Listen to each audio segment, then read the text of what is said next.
Coded inequalities का first model discuss करते हैं, जहां पर हमें जो दो वेरिएबल के बीच रिलेशन है वो सिंबल का यूज कर दिया होगा और हमें यहाँ पर स्टेटमेंट्स दी होंगी और उससे रिलेटेड कंक्लूजन दिए होंगे और हमें ये फाइंड आउट करना है कि जो कंक्लूजन हमें दिए गए हैं वो ट्रू हैं या नहीं है। ठीक है, तो क्वेश्चन करते हैं। यहाँ पर हमें इनइक्वालिटीज दी हुई हैं, सिंबल्स दिए हुए हैं और उन सिंबल्स का मीनिंग दिया हुआ है इनइक्वालिटीज में क्या है। जैसे कि $B means A greater than और इक्वल टू B। डॉलर का मीनिंग है ग्रेटर देन और equal to B। A#B means A is less than और इक्वल टू B। हैश का मीनिंग है लेस देन और equal to. A@B means A greater than B। @ का meaning है greater than. A copyright B means A equal है B के। Copyright का meaning है यहाँ पर equal. A% B means A less than B। तो परसेंटेज का मीनिंग है यहाँ पर लेस देन। अब हम लोगों को सिंबल्स का पता चल चुका है कि सिंबल का इनइक्वालिटीज में क्या मीनिंग है। ठीक है, या सिंबल का मीनिंग पता है, इनइक्वालिटीज क्या है। तो हम यहाँ पर इससे रिलेटेड एग्जांपल्स दिए हुए हैं, हम वो करते हैं। फर्स्ट एग्जांपल है, यहाँ पर स्टेटमेंट्स दी हुई है हमें। फर्स्ट स्टेटमेंट है M@J, सेकेंड स्टेटमेंट है J$T और थर्ड स्टेटमेंट है T कॉपीराइट N। और कंक्लूजन हमें दिया हुआ है। फर्स्ट कंक्लूजन है N#J T%M और थर्ड है M@N। ठीक है, तो हमें ये बताना है कि इन स्टेटमेंट्स के अकॉर्डिंग इनमें से कौन सा कंक्लूजन ट्रू है। तो अगर हम यहाँ पर इन स्टेटमेंट्स को इनइक्वालिटीज में कन्वर्ट कर ले, जो सिंबल्स हमें दिए हुए हैं हम उनमें इनइक्वालिटीज के ही सिंबल्स लगा लेते हैं ताकि हमारे लिए मेजर करना इजी हो जाए। ठीक है, तो M@J, @ मीन्स ग्रेटर देन, तो M greater than J।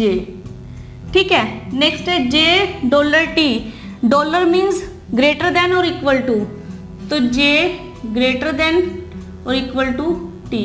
Next है T copyright N, copyright means equal to, तो T इक्वल टू N। ठीक है, अब इस क्वेश्चन को देखना थोड़ा सा आसान हो गया और समझना भी आसान हो गया। ठीक है, तो अब हमें इस स्टेटमेंट के बेस पर हमें कंक्लूजन बताना है कौन सा ट्रू है। तो फर्स्ट है यहाँ पे N#J, हैश का मीनिंग है यहाँ पर लेस देन और इक्वल टू। ठीक है, लेस देन और इक्वल टू। तो अगर हम इसे भी कन्वर्ट करें N लेस देन और इक्वल टू J, तो N लेस देन और इक्वल टू J के है या नहीं, हमें ये फर्स्ट कंक्लूजन में बताना है। अब अगर हम N और J का रिलेशन यहाँ पर देखें तो N सबसे लास्ट और J यहाँ पर लास्ट सेकेंड है। अब हम इनके बीच में रिलेशन कैसे फाइंड आउट करेंगे। इनके बीच में रिलेशन फाइंड करने का तरीका है कि जो इनके बीच कॉमन लेटर्स हों हम उन्हें उठा सकते हैं। जैसे कि N equal to T, T is less than और इक्वल टू J। ठीक है, तो हमें पता है कि इन दोनों के बीच जो कॉमन फैक्टर है वो T है। ठीक है, तो हम इसे सोल्व कर सकते हैं। N is equal to T, T is less than और equal to J, less than और इक्वल टू J। ठीक है, तो अब हमारे पास यहाँ पर एक ही स्टेटमेंट रहेगी N is equal to T और T इज लेस देन और इक्वल टू J। तो हम यहाँ से जो आंसर है उसे मेजर कर सकते हैं कि जो N है डायरेक्ट रिलेशन N और J के बीच लेस देन और इक्वल टू का, तो N जो है वो लेस देन और इक्वल टू है J के, और यही हमारे पास कंक्लूजन फर्स्ट है। तो कंक्लूजन 1 हमारे पास यहाँ पर ट्रू है। सेकेंड कंक्लूजन दिया हुआ हमें T%M, percentage means A is less then B, यानी कि T is less than M। ठीक है, तो अगर हम इन्हें स्टेटमेंट में देखें तो T सेकेंड स्टेटमेंट में है और M फर्स्ट स्टेटमेंट में है, तो T इज लेस देन और equal to J, J is less than M। तो T इज लेस देन और इक्वल टू J और J is less than M।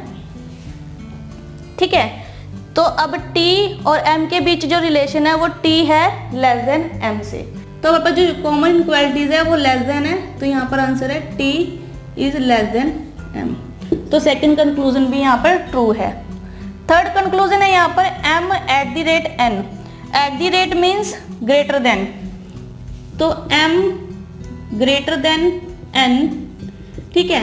m first statement में है और n लास्ट स्टेटमेंट में है, तो यहाँ पर m is greater than j, j is greater and equal to t, t is equal to n।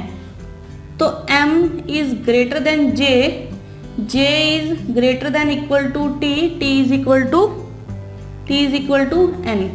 तो यहाँ पर जो m और n के बीच रिलेशन आएगा वो आएगा ग्रेटर देन, ठीक है, क्योंकि कॉमन इनइक्वालिटीज यहाँ पर जो है वो ग्रेटर देन, तो m is less than n। तो यहाँ पर जो हमें कंक्लूजन दिया गया वो भी यही दिया गया है, m is less than n according to statement. तो यहाँ हमारा आंसर होगा ऑल कंक्लूजन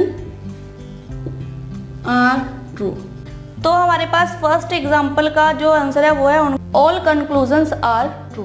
तो क्लियर है आप लोगों को कि हमें सिंबल्स का यूज करके हमें इनक्वालिटीज दी हुई है, हमने उन सिंबल्स को इनक्वालिटीज में कन्वर्ट कर लिया, ठीक है, और हमें कंक्लूजन दिए हुए हैं और जो हमें कंक्लूजन में सिंबल्स दी हुई हैं उन्हें भी इनक्वालिटीज में कन्वर्ट करके हमने जो रिलेशन है दोनों के बीच उन्हें फाइंड आउट किया है कि जो दिया गया हमें कंक्लूजन में वो ट्रू है या नहीं है। तो यहाँ पर जो केस था फर्स्ट केस, उसमें तीनों ही कंक्लूजन अभी ट्रू थे। नेक्स्ट एग्जांपल है, यहाँ पर स्टेटमेंट दी हुई है। फर्स्ट स्टेटमेंट है डी कॉपीराइट के, सेकंड है के हैश एफ और थर्ड है F at the rate P.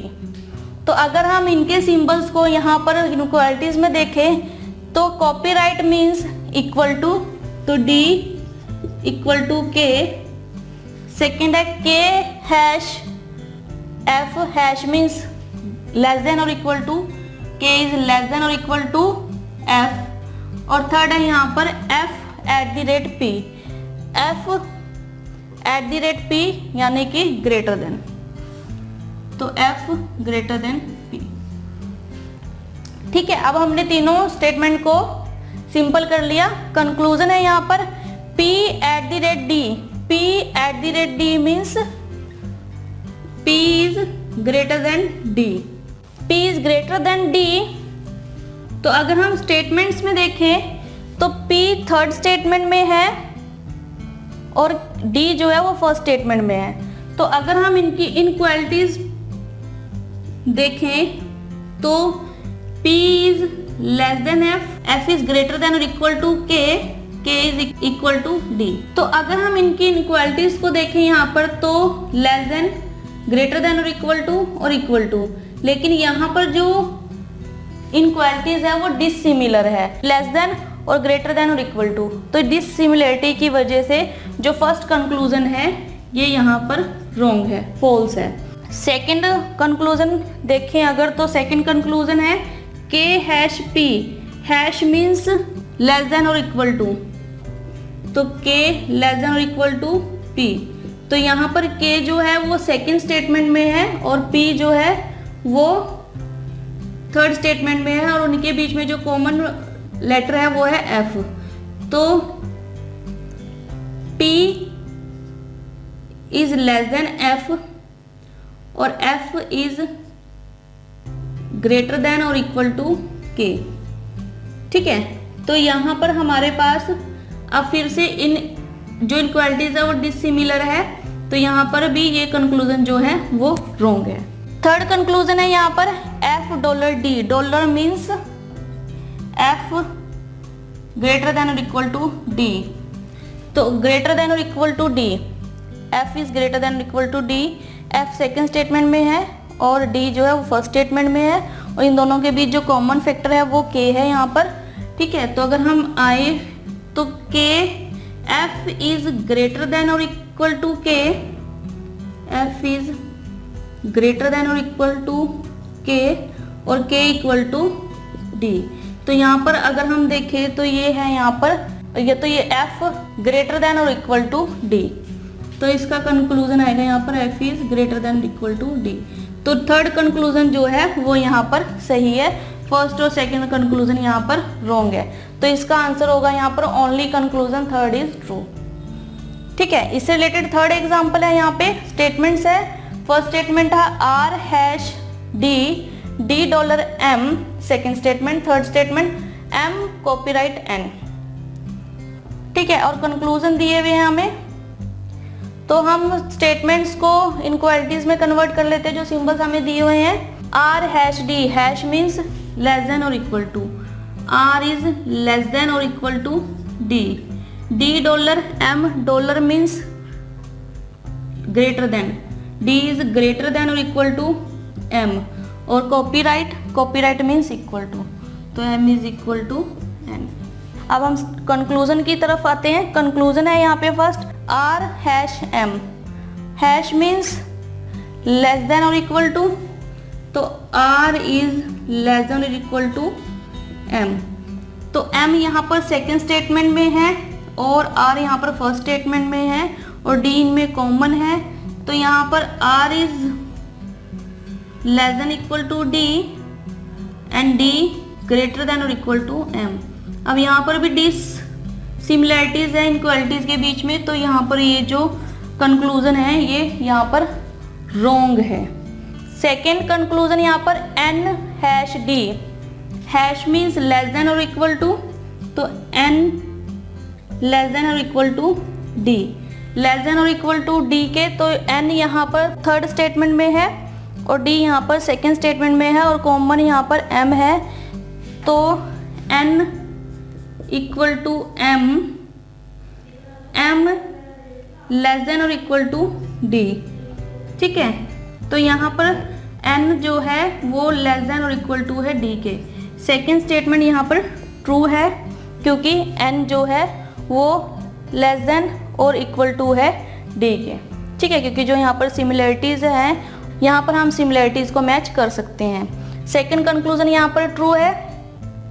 Third conclusion है N dollar R, dollar means greater than और equal to, N is greater than और इक्वल टू आर, तो एन यहाँ पर लास्ट स्टेटमेंट में और आर यहाँ पर फर्स्ट स्टेटमेंट में। अगर हम रिवर्स साइड आए तो एन इक्वल है एम के, एम लेस देन और ग्रेटर देन है डी के और डी ग्रेटर देन और इक्वल है आर के। तो अगर हम इनकी इक्वलिटीज की बात करें तो इनकी इक्वलिटीज भी डिसिमिलर है, तो कंक्लूजन नंबर 3 भी यहाँ पर रॉन्ग है। तो एग्जाम्पल 3 का आंसर है यहाँ पर only conclusion second is true. ठीक है, तो देखा आपने यहाँ पर हमें सिंबल्स की हेल्प से इनक्वालिटीज दी हुई हैं, सिंबल्स दिए हुए हैं और मीनिंग बता रखा है कि उस सिंबल का क्या मीनिंग है इनक्वालिटीज में, और हमें उस पर बेस्ड एग्जाम्पल दिए हुए हैं। हमने सिंबल्स को सिंपली इनक्वालिटीज में कन्वर्ट कर लिया और जो भी हमें कंक्लूजन दिए हुए हैं हमने उनका रिलेशन एस्टेब्लिश कर यहाँ पर फाइंड आउट कर लिया कि कौन सा कंक्लूजन ट्रू है और कौन सा कंक्लूजन ट्रू नहीं है।